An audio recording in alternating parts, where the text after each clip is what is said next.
It just gives us one more element.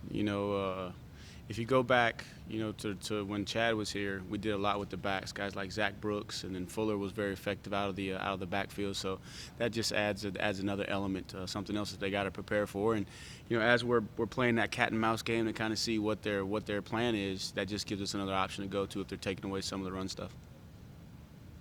Tony, what kind of luxury was it to have Amari Rogers, his veteran experience back in the lineup again this week? And can you tell us a little bit about watching him come through his development over the last few months, getting over the injury?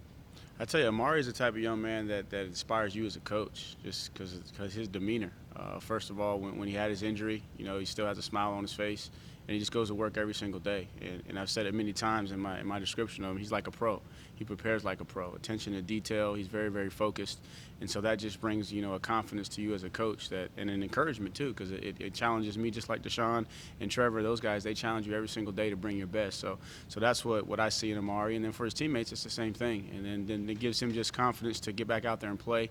I mean, it's unbelievable, and that's just going to give us more depth. Going down the stretch, it's going to continue to help DeAndre Overton improve because they're playing the same position. So it was fun to see him get out there. I love the way the crowd reacted. Even though I'm in the box, I don't get to engage much in the crowd, but I think there was a big cheer when he caught his first pass. So it's good to see him back out there.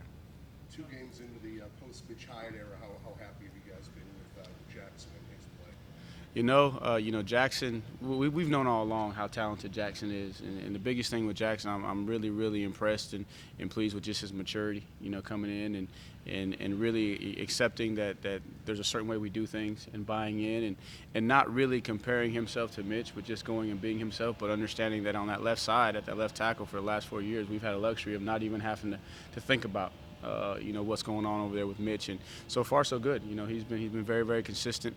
I think he brings another element of physicality with his size, the way he likes to mix it up in the run game, and has been doing good in the passing game. So I'm excited for his continued growth and his maturity, and you're starting to see that those guys up front are starting to gel together and creating that chemistry and cohesion that we need.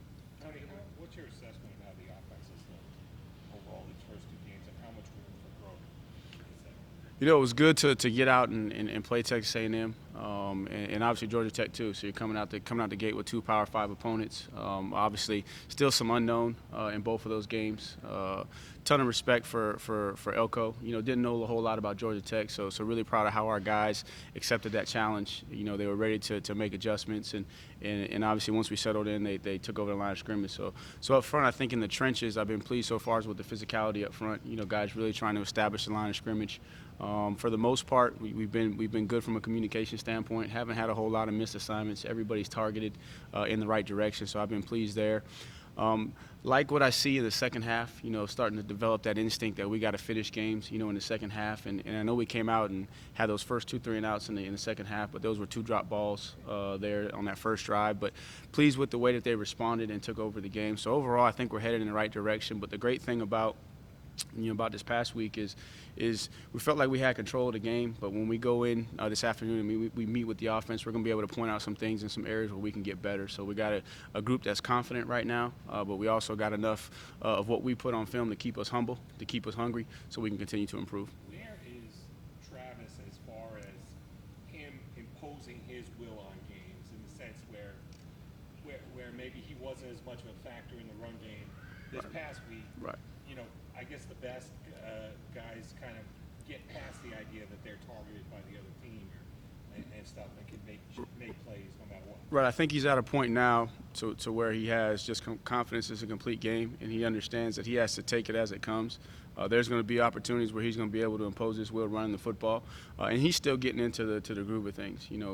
For a running back, it's all about groove, it's all about feel, and he's going to continue to get better in the run game, as we go forward in the season. But for him to have a game where he's catching the ball out of backfield, still making an impact, even though statistically in the run game he might not have been there, and it was good for Lindsay to get in there too, and that was probably what I was most proud of with my unit. Lindsay's played a little bit last year, but you hadn't seen him in that situation. And for him to come right off the bench and spark us with a couple big runs, and then just the body language that I saw in him, just the demeanor, just the excitement and the eagerness to get out there, I think that's going to be something that's going to push Travis even more to make sure that he's being as disciplined as he needs to be as he tries to figure out early on in the run game, early in games, to where he can get to a point where he can impose his will. I know you guys have a rotation you stick with, but why Linjay so much in the second half yesterday? Was it because he seemed to be finding the run lanes more? Did you feel like you had control of the game and let's get Linjay out there and get him some, when the game's still on the line against a big-time opponent, let's get him some touches? Right, I think when Linjay came in the game to spell Travis, Travis needed a break, and he came in immediately, and you could just tell that he was finding it.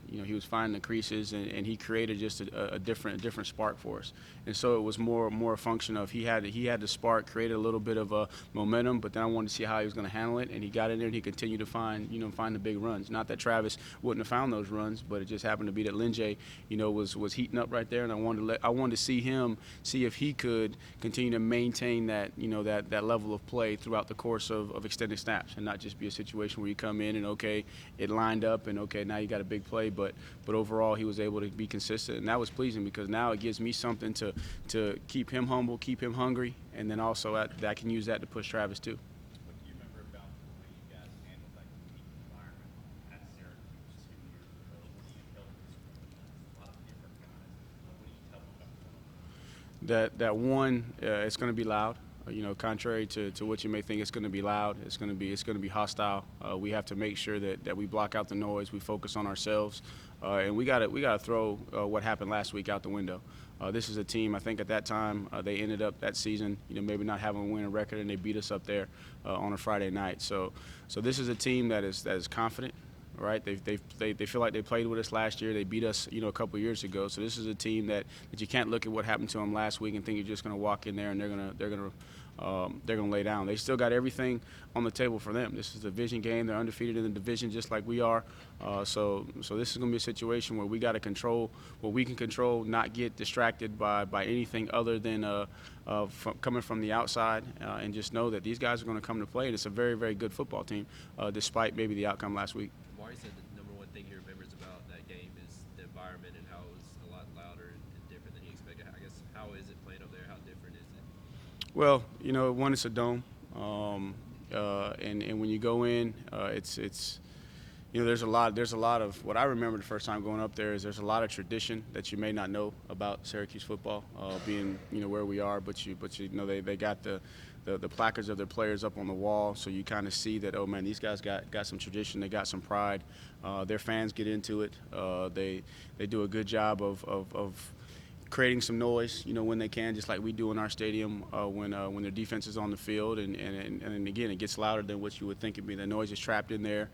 So it's gonna be a hostile environment. It's homecoming for them, so they got a couple things, that they're playing into. Their guys are gonna be excited, and again, it's a division game, and everything is still on the table for both teams.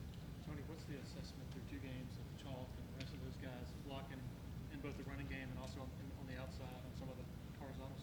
It's good to see those guys make plays when they had opportunities with balls thrown to them. We had a couple of design plays where we're trying to get them, involved in the game vertically. And again, Elko had a good call at the time. We were anticipating a split safety look. We were trying to drive the ball down the field on a little play action to the tight end.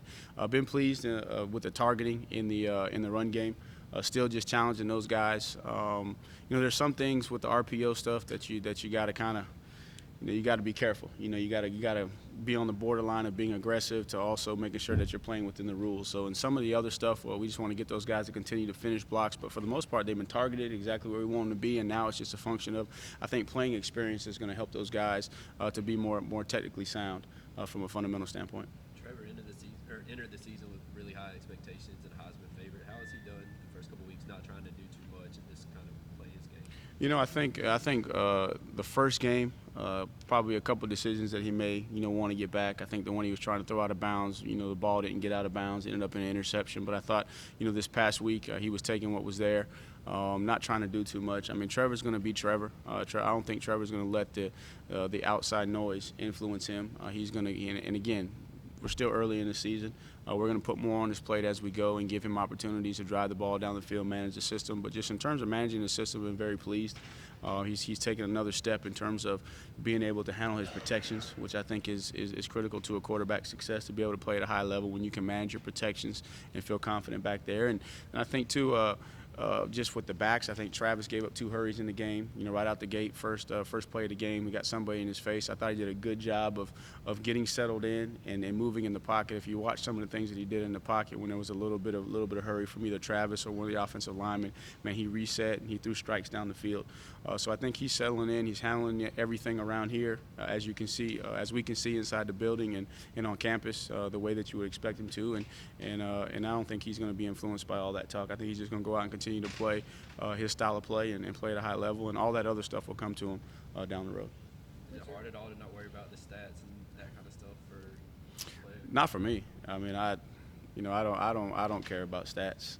Even in my room with my guys, I just worry about how we play. Because again, I got an engineering background, so I know how stats can be manipulated. So you can kind of make stats look any way you want to them. So I don't talk a whole lot about stats. I just talk about the biggest one is winning. That's the number one stat for me, is figure out a way to win, and then just making sure that we're giving guys opportunities. So if you want to talk about a stat, I just want to make sure that I'm giving guys an opportunity, the playmakers, getting them their touches so that they can take care of the stat sheet.